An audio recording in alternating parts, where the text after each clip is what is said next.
Simple data के साथ समझते हैं कि पिछले 10 वॉर एंड जियोपॉलिटिकल क्राइसिस में मार्केट ने क्या रिएक्शन दिया और उसके एक साल के बाद स्टॉक मार्केट ने क्या रिटर्न दिया। ये वीडियो लॉन्ग टर्म इन्वेस्टर के लिए काफी जरूरी है क्योंकि जियोपॉलिटिकल क्राइसिस और बड़े वॉर के बाद मार्केट क्या रिएक्ट करता है वो सीधी बात आपको समझ में आ जाएगी। वॉर के टाइम पे मार्केट गिरता है लेकिन बाद में रिकवर भी करता है और इस वजह से यह एसआईपी और लॉन्ग टर्म इन्वेस्टिंग समझने के लिए परफेक्ट एग्जांपल है। जियोपॉलिटिकल क्राइसिस और वॉर के टाइम पे मार्केट कितना गिरता है और एक साल के बाद क्या रिटर्न दिया है। देखिए, रशिया यूक्रेन वॉर में मार्केट ने नेगेटिव 60% रिटर्न दिया था और उसके बराबर एक साल के बाद पॉजिटिव रिटर्न 8% दिया। कोविड-19 के टाइम पे मार्केट करीबन एक महीने में 35% गिर गया था, उसके बराबर एक साल के बाद मार्केट ने पॉजिटिव 70% रिटर्न दिया। यूएस और ईरान टेंशन में मार्केट 3% गिरा था और एक साल के बाद 9% रिटर्न दिया। ये एक बात सीधी समझ में आ जाती है यहाँ कि मार्केट वॉर और जियोपॉलिटिकल क्राइसिस के टाइम पे गिरता जरूर है पर एक साल में पॉजिटिव रिटर्न जरूर देता है। बट ये डेटा यानी आने वाले टाइम में पॉजिटिव होगा या नेगेटिव होगा वो हमें मालूम नहीं है।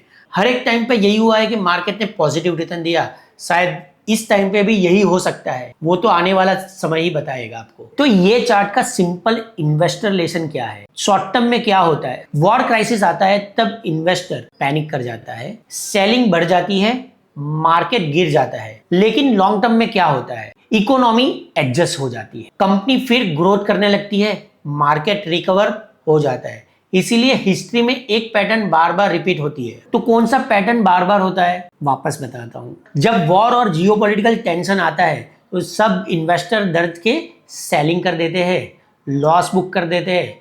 But long term investor stay invested रहता है या नया पैसा भी इन्वेस्टमेंट करता है तो लॉन्ग टर्म में उसे ग्रोथ मिलती है। चलिए एक एनालॉजी के साथ समझते हैं। वॉर होती है या जियोपॉलिटिकल टेंशन होता है, क्या आप अपना बिजनेस या काम जाना बंद कर देते हो या बिजनेस बंद कर देते हो? जी नहीं, आप चालू रखते हो और अपने ग्रोथ के बारे में सोचते हो। बस इसी तरह स्टॉक मार्केट में भी आप वही सोचिए कि ये कंपनी वॉर के टाइम पे या वॉर के बाद बंद हो जाएगी या वो ग्रो करेगी। तो सीधा जवाब होगा हाँ, ग्रो करेगी और बिजनेस चालू रखेगी। तो जी हाँ, तो इन्वेस्टमेंट का यानी जब मार्केट टूटता है और ऐसी टेंशन जैसी सिचुएशन आती है तो इन्वेस्टमेंट करने का एक राइट टाइम होता है। जहां मार्केट गिरता है तभी वेल्थ बनती है। जब कम प्राइस में जितना आप खरीदोगे तभी आपकी वेल्थ बनेगी। ये समय एसआईपी इन्वेस्टर के लिए सबसे जरूरी है। और सबसे इंपॉर्टेंट मैसेज क्या है एसआईपी इन्वेस्टर के लिए, हिस्ट्री बताती है कि जब भी दुनिया में वॉर या क्राइसिस आया है